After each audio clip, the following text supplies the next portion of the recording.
అమాయకులైన మన సోదరులు సోదరిమణులు.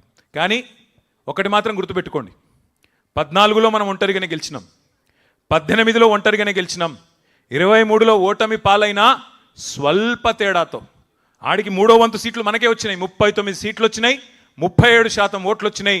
కాంగ్రెస్ ఇన్ని ప్రచారాలు చేస్తే కూడా వాళ్ళు గెలిచింది 1.8% తేడాతో మాత్రమే. రాష్ట్ర వ్యాప్తంగా చూస్తే 4 లక్షల ఓట్ల తేడాతో మాత్రమే. అంటే 3వసారి కూడా కేసీఆర్ గారు గెలిచే పరిస్థితి ఉండే. కానీ ఈ విష ప్రచారాల వల్ల మనం కూడా కొంత నిర్లిప్తంగా ఉండడం వల్లనే వారు ఆనాడు ఓటమి పాలయ్యారు. సరే, దానికేం బాధ లేదు. అధికారం ఎవరికి శాశ్వతం కాదు.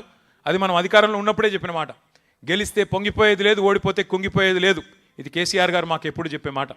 కానీ ఇవాళ బాధ ఎక్కడ అనిపిస్తున్నది అంటే, అడ్డదారిలో అధికారంలోకి వచ్చిన అడ్డగాడిద కాంగ్రెసు ఇవాళ తెలంగాణను మళ్ళీ ఒక 25 ఏళ్ళు వెనుకకు నెట్టే పరిస్థితి తీసుకొని వచ్చింది రేవంత్ రెడ్డి నాయకత్వంలో. గ్యారంటీల గారడీలతోని గద్దెనెక్కిన రేవంత్ రెడ్డి ఇవాళ వడ్డిచ్చిన విస్తర్ లాంటి రాష్ట్రాన్ని కుక్కలు చెంపిన ఇస్తారు చేస్తూ ఉన్నాడు. వడ్డిచ్చిన విస్తర్లాగా పెట్టిన పొయ్యి కట్టిన ఇల్లు అన్నట్టు ఆయన చేతిలో పెడితే పంచభక్ష పరమాణాలతో ఇవాళ పూర్తి స్థాయిలో కుక్కలు చెంపిన విస్తారులాగా తయారు చేస్తూ ఉన్నాడనే బాధ కలుగుతూ ఉన్నది. ఈ 30 నెలల్లో సరిగ్గా ప్రభుత్వానికి కూడా 50% టైం అయిపోయింది ఈ రోజుతో రేపటితో. ఈ 30 నెలల్లో కుప్పకూలని రంగం లేదు, మోసపోయి గోసపడని వర్గం లేదు. సంతోషంగా సాగిన వ్యవసాయం ఇవాళ సంక్షోభంలో కూరుకొని పోయింది. రైతు బంధు లేదు, ఎరువులు ఇచ్చేటోడు లేడు, కనీసం పలకరించేటోడు లేడు. ఆరుగాలం కష్టపడి పండించిన రైతు ఇవాళ 60 రోజులు పడిగాపులు గాయాల్సిన పరిస్థితి వస్తున్నదా ధాన్యం అమ్ముకోవడానికి?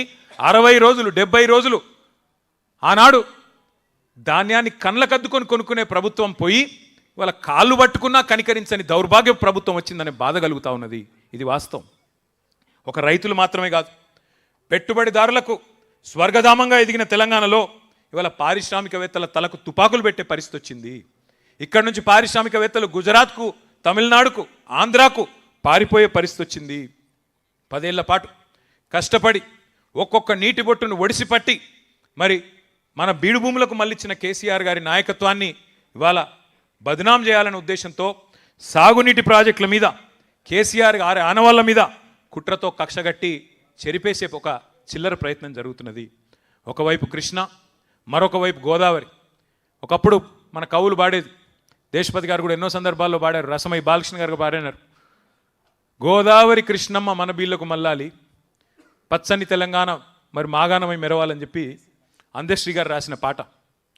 ఆ పరిస్థితి నుంచి మళ్ళీ ఒకసారి ఇవాళ ధీమాగా బతికిన రైతును సంక్షోభంలోకి నెట్టే విధంగా గోదావరి కృష్ణా జలాలను కూడా గురువు గారికి సంతర్పణ చేసే కార్యక్రమం చేస్తున్నాడు రేవంత్ రెడ్డి గారు.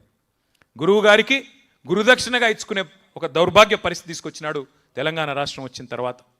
కానీ నేను ఇందాక చెప్పినట్టు 50% టైం అయిపోయింది ఈ దరిద్రానికి. ఇంకా మిగిలింది కేవలం 18 నెలలు మాత్రమే. చివరి సంవత్సరం రేవంత్ రెడ్డిని కూర్చున్న కుక్క కూడా లేవదు, ఆయనకు కూర్చున్న కుక్క కూడా లేసి అల్లుడు కొట్టది. మిగిలింది 18 నెలలే. అందుకే ఇవాళ బాధపడుతున్నారు తెలంగాణ రైతన్నలు. అన్న వస్త్రానికి పోతే ఉన్న వస్త్రం పోయినట్టు అయింది, ఇది ఎక్కడ దరిద్రం అని చెప్పి బాధపడే పరిస్థితి వచ్చింది. 70 లక్షల మంది తెలంగాణ రైతన్నల నోట ఇవాళ ఒకటే మాట వినబడుతున్నది, 4 సార్లు రైతు బంధును ఎగ్గొట్టిన నయవంచకుడు రేవంత్ రెడ్డి, యూరియా కూడా ఇవ్వని చేతగాని అసమర్థ ముఖ్యమంత్రి రేవంత్ రెడ్డి, పంటను కొనలేని సన్నాసి రేవంత్ రెడ్డి. ఇది నేను చాలా పొలైట్గా మాట్లాడుతున్నా, మళ్ళా ఈయన అహంకారం గిహంకారం అని మాట్లాడతారు.